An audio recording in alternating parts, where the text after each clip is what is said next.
literally this morning I saw on social media, posted a graph, and it was said the average homeowner. Now I don't have all the statistics. I don't know where she Yeah. got this from. I don't know anything other than I just saw the post, right? Mhm.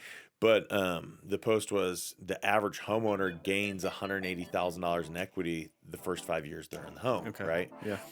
The average renter in that same 5 years pays $150,000 in rent I can see over that. that first 5 years. Welcome to the Rains Report with your host, Jason Rains. What's up, everybody? Jason Rains, your Casey Seller with RE/MAX Elite Realtors, and I am here with another podcast / YouTube video. You guys, the podcasts are now live. You can find them on all your major podcast networks. So just search the Rains Report. They're there every Friday. We're releasing the podcast videos, and then also on YouTube, of course. So, guys, make sure you subscribe, whether it's on YouTube or on the podcast. Just subscribe. Make sure to drop your questions, comments, whatever. We love interacting with you guys. So let's get to it. Today is going to be story time. Hey. So got my guy Luke here, and I got a little story to share with him today, and then just see what he thinks and kind of go from there. So Hit me. all right, so I have someone I've kind of been talking to for several months about possibly buying, selling type situation, right? Okay. And met this person at an open house. Okay. It was probably back in the summertime, so it's already been like 6 months, right? Okay. Yeah. And had already sold a house in her neighborhood, not the open house I met her at, though, right? Okay. That was somewhere else. Yeah. And it's kind of one of those situations where they want the most they can for their house, and in doing so, they think that they'll make more money selling it on their own. Okay. Right. Yeah. Yeah. So never really advisable. Just there's no marketing, no I was professional gonna photos. say. So, what's the theory behind I'm gonna make more money if I sell it on my own? No commissions. Okay. Not as much in commissions. That's got to be the main thing. paid, huh? right? Yeah. That's the main thing. Probably looking at somewhere around $450,000 on the house, right? Okay. Yeah. Now, 6 months ago, probably could have got 450 for it. Mm-hmm. Right now, probably more like, I'd say probably list at 4.25 and see what you can get, right? But it's not as competitive right now, Yeah, right? So yeah. you're not getting multiple offers on every property and getting buyers to compete with one another and drive up that price, right? Yep. Not saying that the home value has dropped. It hasn't. It's just probably can't sell it for as much because it's not as competitive, right? Yeah. So, very specific criteria on what's being looked for, and that's fine.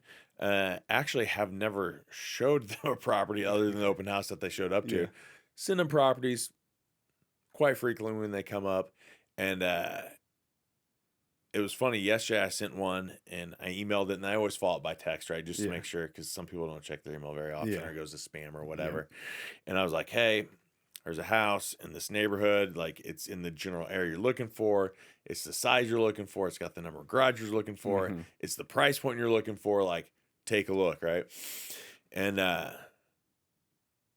they were like, where's that neighborhood at? So I just took a screenshot or whatever and sent them like from The maps or view, whatever, yeah. and sent it to them. Okay, yeah, taking a look now, whatever. And then it came back. The next text was, well, with interest rates the way they are right now, we're really just looking at like these two specific neighborhoods, right? And I was like, oh, okay, well, we haven't talked in 2-3 weeks. Interest rates actually earlier this week were down to 6%. I think they creeped back up a little bit Okay. yesterday to like 6.25, but they were at the beginning of the week down to 6%. And I said, well, rates were down to 6 earlier this week, and I know the listing agent, personally know the listing agent. I was like, I can always ask if there's, room for a buy down, and I explained the buy downs again. I know we've kind of gone over that Yeah. before, but if it's somebody's first time watching, basically the seller gives money to the buyer in an escrow account. They don't actually give them the Yeah, cash, right? That's yeah. that's illegal.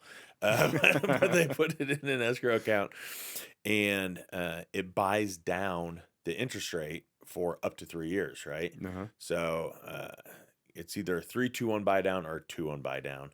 And so it buys down the rate by 3% for the first year, 2% the second year, 1% the third year, or 2% the first year, 1% the second year, depending on which one that is. Yeah. And then after that money's gone, it just goes up to the normal rate of whatever it would have been the day they close, right? 6.25, whatever it was, right? But on a 3-2-1 buy down, you're talking 3.25% potentially for the first year. That's really low, right? I mean, even looking back at before rates jumped, like 3.25 was a good interest rate, right? And to that, the response was, well, we're going to lose out either on the buy side or the sell side, either one, right? And I was like, nope, totally understand. Let me know if you need to talk with the lender. Let's see what payments be like. If you want to go see it. And there was no response after that, so the conversation just kind of died. I sent them another property today, actually in the neighborhood, one of the neighbors that they're looking for, on the water, lower than the price point they want, but it needs updates. So we'll kind of see where that goes. But, kind of to that, well, we're going to lose out one way or the other. I think that's always the case, right? Yeah. Like, the only way I can think of to take advantage of a really strong selling market and then buy at a super good price point on the flip side is you'd buy when the market's really hot and then rent until the market drops and then buy in low. To sell when the market's hot, rent, and then buy in. I mean, you'd have to be lucky at forecasting whatever, or just the smartest guy ever. We talked a little bit about this off cameras. Or just wait. Just rent indefinitely until the market drops. But I still don't see the market actually dropping like hardcore like it did back in 2008 to 2011, right? Well, and if you wait too long, you're dumping money into a rental that's no equity, and then at a certain point, it just doesn't matter. Yeah, I mean, I had a friend literally this morning I saw on social media posted a graph, and it was said the average homeowner. Now, I don't have all the statistics. I don't know where she got this from.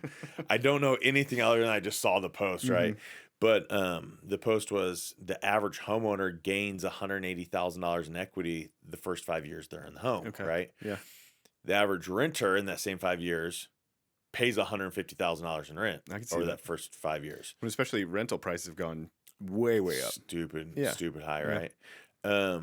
So you're looking at $180,000 in equity versus not only not having that, but losing $150,000. That's like a $330,000 swing. Yeah. Right there, right? So that's a lot. And Post went on to say, when is the best time to buy? Well, the best time was 5 years ago. Yeah. Second best time is now, right? Yeah. And even with higher interest rates, yes, they are higher, but what I told her is, I think they'll probably be around 5% by the middle of next year. Maybe down to 4.5% by the end of next year. Again, who knows? There's so much at play there. Who knows what's really going to happen? But I've read a lot of stuff that's kind of what they're predicting. And even on those buy downs, you can refinance anytime during that period, right? Okay.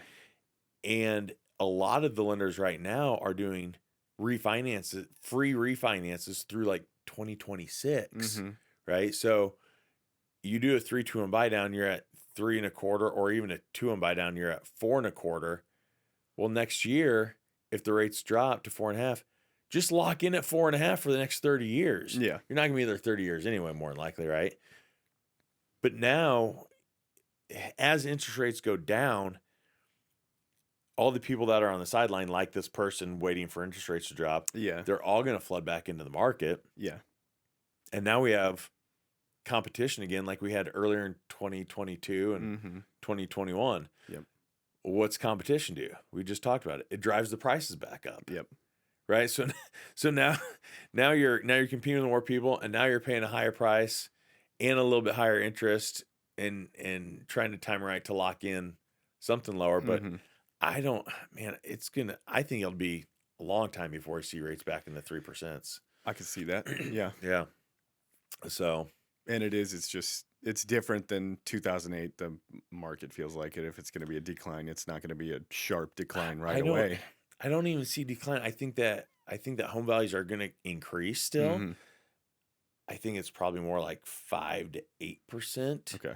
year over year versus the last 2 years that have been like 20% yeah. year over year, Yeah. right? Like just insane increases. But even 5 to 8%, Mm-hmm.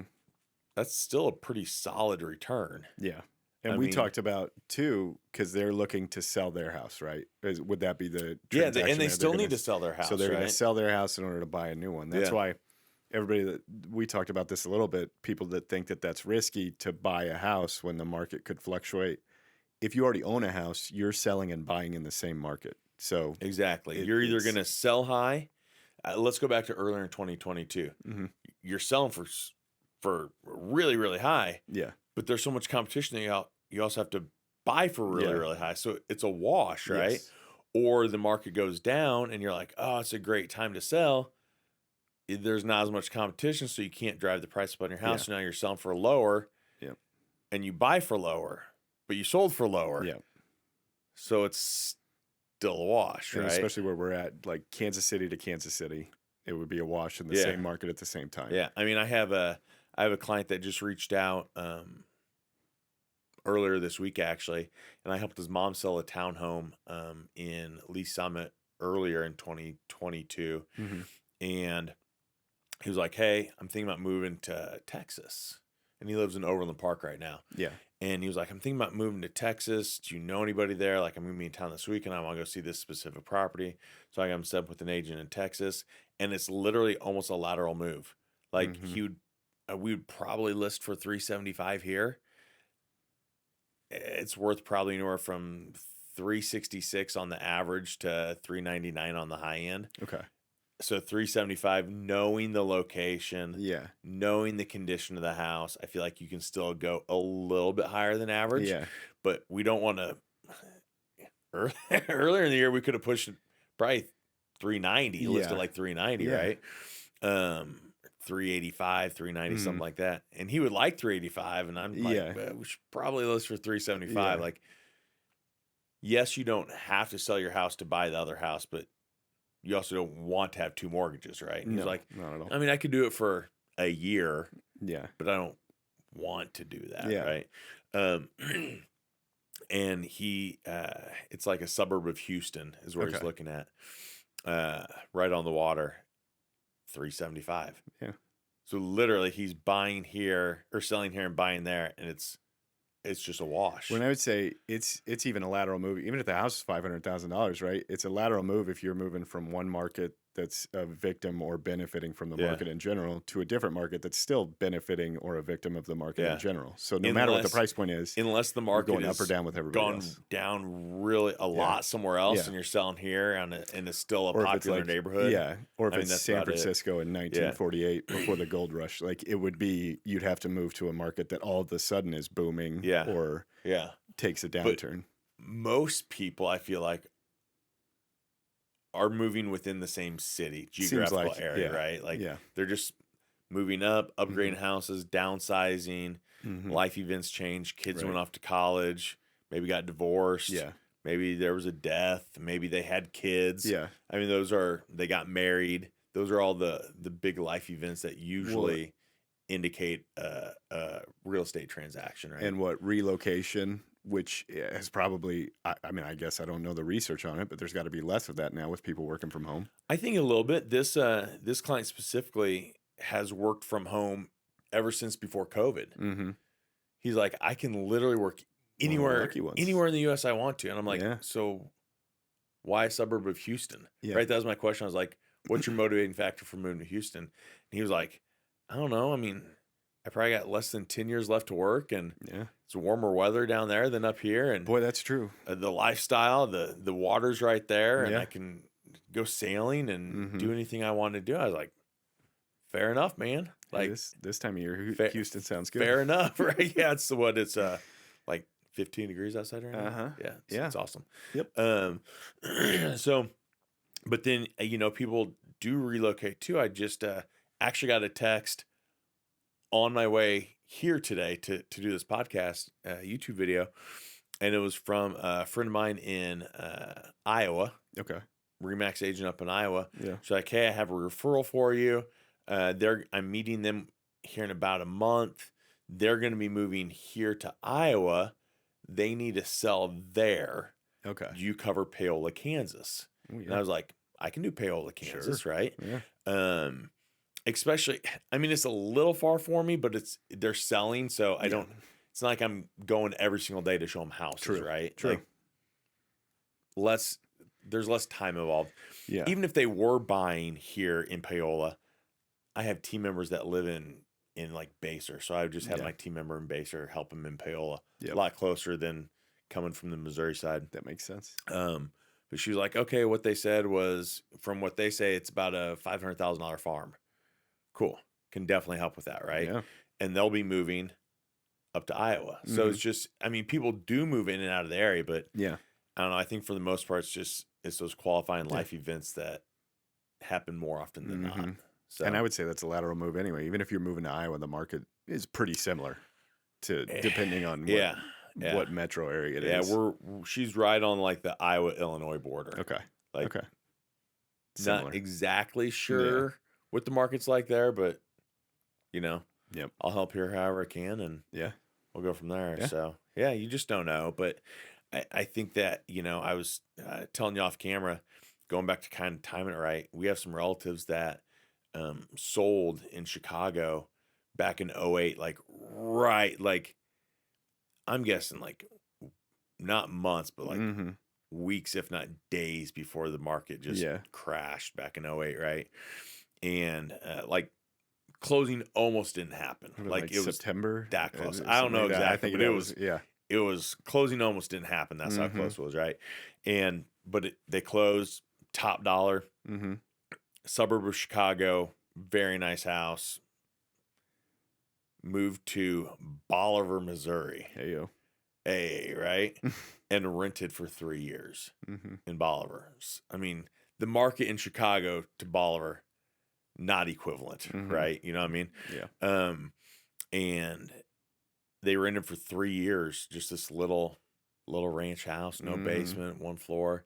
And then in 2011, I think it was 2011, moved to Springfield, bought this builder's house. It was supposed to be his personal house. He was literally getting ready to go bankrupt. And they submitted such a lowball offer. This is my relative's words here. They submitted such a lowball offer that the agent didn't even want to write it up. That's like, she was like, there's no way that builder's going to take that offer. Yeah. It's not going to happen. Yeah. Right. And they were like, write it up. Desperate times. And he took the offer because he had to get rid of the house. Yeah. Right. And so in that situation, they sold super high. They rented for 3 years. They bought super low. But how many people are really going to rent for 2 to 3 years waiting for that possibility, right? I mean, people do it, but I don't feel like it's very often, right? Especially when you got kids. If you have kids involved, right, and they're school-age kids, now maybe you have a bigger family, you got pets, like that can be really hard on rental. And like you said, rental rates are crazy high right now. Yeah. Well, and people do it. It's a guessing game. People do it all the time. People probably did it 3 years ago when the market was going up so much that people thought, this can't be sustained. Yeah. And where are they now? Still renting, probably. Yeah. So, and values even higher than they were 3 years ago. So you might have missed out if you thought that was the case. You might be in the same boat now. You might be right. You never know. Yeah. It could have worked out for them. But that's those people, but it didn't. Yeah. In this situation, right, over the last 3 years. So. But that acknowledgement from somebody who would have to sell and buy in the same market, it just seems like it would be, it's a wash anyway. So it's if you a really wash. Want to move. Again, my whole thing is, if you're thinking about it right now, but only on the fence because of interest rates, there's ways to get rates lower. Yeah. Is it still a guessing game? Absolutely, because you're guessing that the rates are going to drop sometime in the next 2 to 3 years. Yeah. I think that's a pretty high likelihood that they'll drop sometime in the next 2 to 3 years, where you could lock in a lower interest rate than it is today. Yeah. But it is a guessing game. But if you're wrong, you're already locked into a rate. Yeah. So it's not like it's a ARM interest rate where after 3 years, or 5 years, it really goes higher than it was today. Like we're talking getting lower and maxing out whatever it is at today. Yeah. Versus 3 to 5 years and it balloons up to even higher than you were at now, right? So well, maybe the only difference is, all things considered, is that you're in the house you want to be in if you actually make the move, instead of being in a downturn in the house that, maybe you were right that the market took a downturn, but it doesn't really matter and you're not in the house you want to be in. Yeah, you still want to move, right? Yeah. So that to me is just, it's a bit confusing. I understand the sentiment behind it. I do too. But it's like, if you're not in this industry, right?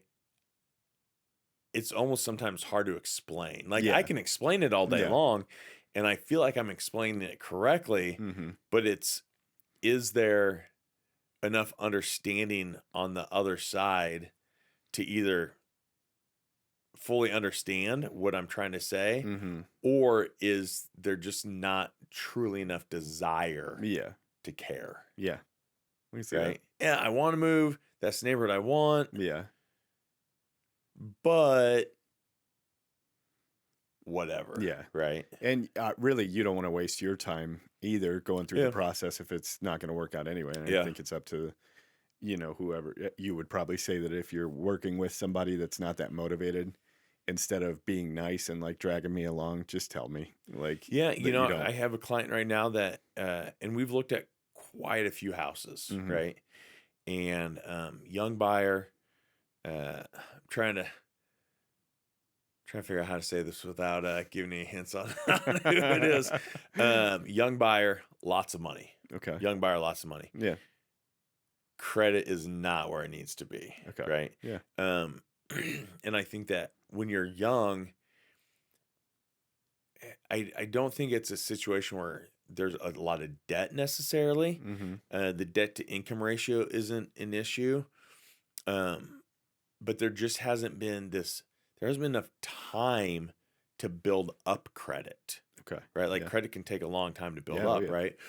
And so if something happens during that short amount of time where you've been building up credit, it can really affect your credit. Okay. Right. Like in a big time way.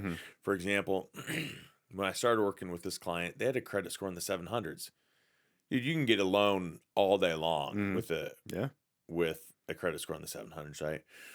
There was a credit card, and it had not been being used. It was paid off. So because it wasn't being used, it was paid off. They didn't pay attention to it, right? It has an annual enrollment fee. So on the anniversary of this card, it was like a $30, $25, whatever, annual fee. Well, they didn't pay it because they haven't been paying attention to it. They weren't using the card. Well, late payment. Yep. $24 maximum charge. Right? Didn't know about it. $24 maximum late payment charge. So I think the total was like, my math's off there, but I think the total was like $65. Yeah. But it was 2 late fees on there. $65. Yeah. He's making like hundreds of thousands of dollars a year. And when it hits hundreds of $1,000s a year. Yeah. $60. When it's on your credit report, if you have those late payments tanked his credit. He was in the 700s. Yeah. Dropped him 200 points into the 5s. When it stays there for like 10 years, doesn't it? Well, the late payments can stay on for up to 7 years. Okay. But honestly, it's 2 late payments, not a huge, like, just pay it. I mean, they paid it off, and they're trying to, the credit should go back up. It never goes back up as fast as it drops, it seems like, right? I clawed my way back from a credit disaster, which, the word of the wise, just don't put any monthly payments on a credit card. Yeah. Because that's what got me. Yeah. It's a credit card I'd forgotten about. Yeah. That I wasn't making payments on. Same thing. Yeah. and it took a hit. And this was like 10 years ago, and I'm finally back up in the Yeah. It can 700s where I want to be. It can take a long time. Yep. Yeah, it's insane. You almost need the credit cards to establish credit. Yeah. But yet, Well, that's the catch-22. if you don't understand, like, I'll come back and tell that story in a second. But this guy now he's in the 6s, but he's still not where he needs to be. So it's going to be, long story short, is we end up saying, hey, like, I know we've been looking at these houses, but really, if you're not in a position to buy, let's just hold off and reevaluate every single month. Yeah. Right. That makes sense. Every month, let's touch base. If you're in a position, then let's get going. Right. But until then, we're really just wasting each other's times, and we're just going and looking at houses that more than likely aren't going to be available in 30 to 45 days. Yeah. If you're even able to buy them in 30 to 45 days, right? If your credit has improved enough. So it kind of goes back to, hey, if you're not ready, let's just hold off right now, right? Or if you're really not interested, let's just hold off. It doesn't take any effort really on my part to email a house or two out to you if I think you'll like it. Yeah. And you never know. Maybe I send the one that you're like, oh my gosh, that's the one we've been waiting for. Right there, we're good to go. Let's do it, right? And that's why I still send the properties, even if people aren't quite ready, just because you never know when they will be ready, right? But I had a client previous this year. I'd helped him buy a townhome like 3 years ago, 2.5, 3 years ago. And he was like, hey, I'm ready to sell the townhome. Want to buy a house now, right? Want a single family house. And I think he bought a like 160 something, 160, 165, this townhouse like 2.5, 3 years ago. And we sold it for 195 3 years later. So pretty good increase for 3 years on a townhouse, right? You know what I mean? And he had to take a chunk of that money, like 12,000 of it, and pay off a credit card that he had a $12,000 balance on in order to get his debt to income ratio low enough to buy the house after he paid off the 12,000. Right? Oh, wow. Now, not all of that is my business, and I don't always know that part of it. Yeah. Like, your finances are your finances. That's none of my business. Yeah. Like, that's between you and the lender, Yep. you and your family, and whatever you're comfortable spending. Tell me what you want to spend. Tell me what you're comfortable spending. Yeah. I'll find you the house. You work with the lender to make sure the payment's what you can afford. And that's as far as like I get into people's finances, right? Like it doesn't matter. But he brought it up at closing. That's the only reason I know about it. He was like, okay, we got to pay this 12. And I was like, oh, dang. Yep. Like I never knew that, right? But he was probably late 20s is my guess, right? So making probably 60 grand a year, just guessing, right? How long would it have taken off making 60 grand to pay off 12,000 on a credit card if you're making minimum payments? A long time. Years. And if you don't have like a bonus, or you're not in sales where you get a commission, like, or you're not, I say self-employed just because I feel like if you're self-employed, really your income potential is kind of unlimited, right? But if you're just in a salary job that doesn't have bonuses and you don't have a large chunk of money that just comes to you for whatever reason, how do you even get ahead on that? And to be in your late 20s and have 12 grand, like, dang. I think our son's 14, and what we've talked about doing, we just haven't got around to. We need to just pull the trigger. Just adding him to our credit card. Yeah. But don't tell him he's on our credit card, right? He'd have no clue. Yep. But his social security number is now on a credit card. He has a credit card issued to him. Yeah. Right? And you just keep it. We just keep it. Have shred the thing. He doesn't even know about it, right? But every month that we make our payment on time, he's establishing credit. That's true. I didn't think about that. Because the credit card company doesn't know did he buy something? Did we buy it? They don't know. They don't care. Yeah. But we started establishing credit for him now at the age of 14. Yeah. versus waiting until he's in college and has a credit card and maybe hopefully doesn't use it incorrectly or unwisely. But you know what I mean? Like my first one was get it and use it for gas. Yeah. And then pay it off immediately. Yeah. Like you put your gas on it, remember what that was, and then just pay it off that night or the next day or something. Yeah. Yeah. I mean, there's no limit on how often you make payments on your card. But it's smart to keep it and shred it because I had that direction. Let's get you a credit card. You just use it for gas. And then when you're that young, though, I'm like, hey, there's some new toys I want to get. Yeah, well, you're doing the gassing, and then you're like, man, I'm a little short on funds this month. Maybe, I really want. Well, just this one time. Just this one time I'll use it. That was my introduction to points, too, because there's a Royals credit card. Okay. And it was like, you spend enough points, we'll get you a hat. I was like, okay. free gear, right? Yeah. That's awesome. So don't fall for it. Yeah, no, definitely don't fall for that. So, I think that, I don't know, kind of circling back around to the beginning, I don't know. Will they do will this person do anything? Who knows? Yeah. It's going to be interesting, though, and we probably won't remember this conversation in 6 months because there'll be a couple podcasts between now and then. But it'll be interesting come middle of 2023 to see what interest rates are, to see what the competition's at, see what that's doing to home prices, and to see what position that particular person is currently in. Yeah. And then if they're still not truly ready to do anything, what do those text messages look like? Yeah. Well, it's really competitive out there. Prices are just stupid high right now.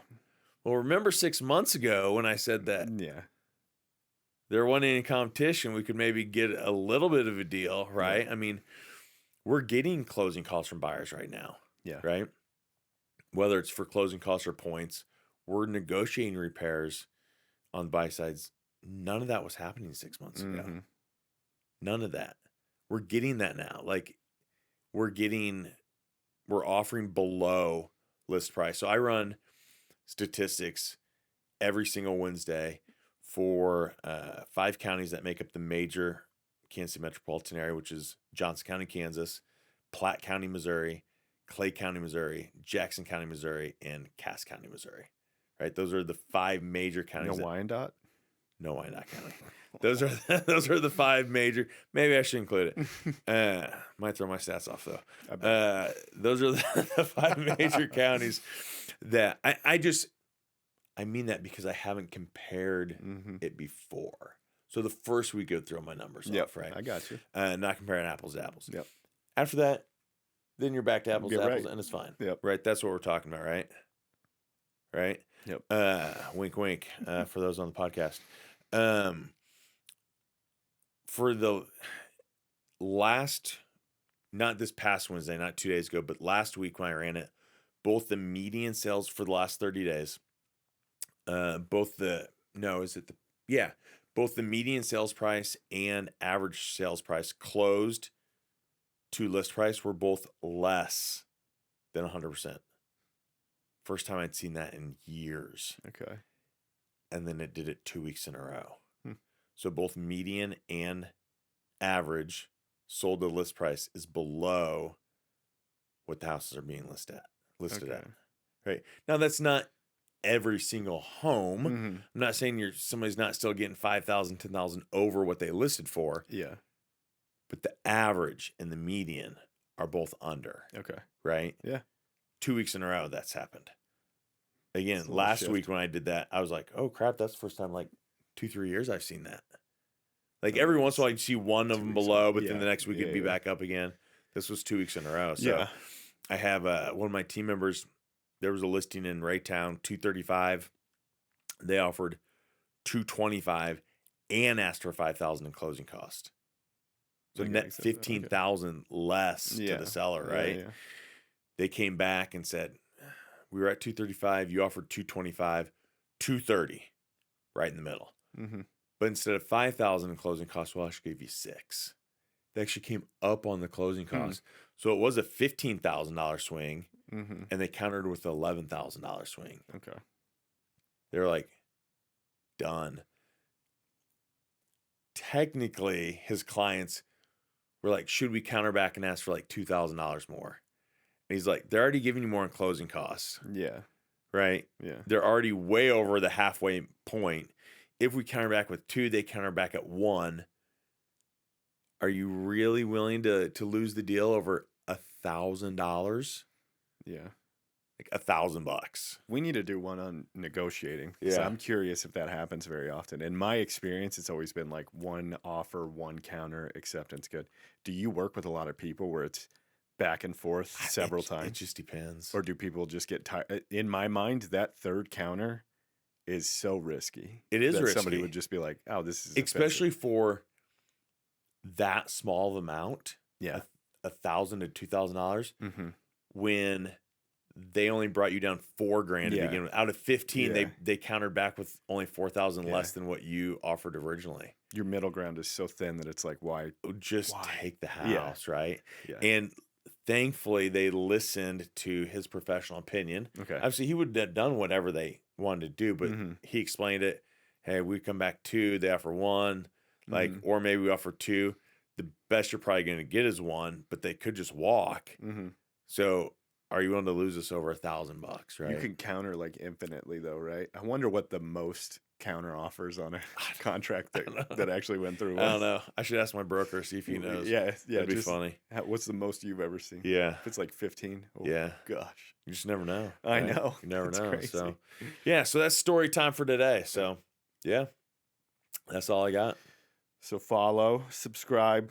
Follow, subscribe to both the podcast and the YouTube videos, and make sure to leave your comments. And then, of course, if you have more questions, post them down in the comment section. Or if you're need help buying or selling in Missouri or Kansas, I'd love to help. So all my information is either in the podcast or here on the YouTube channel. Just reach out, give me a call, shoot me a text, email, whatever it is, and love to help you. So, yeah, Cool. until next time, we'll see you later. Bye-bye.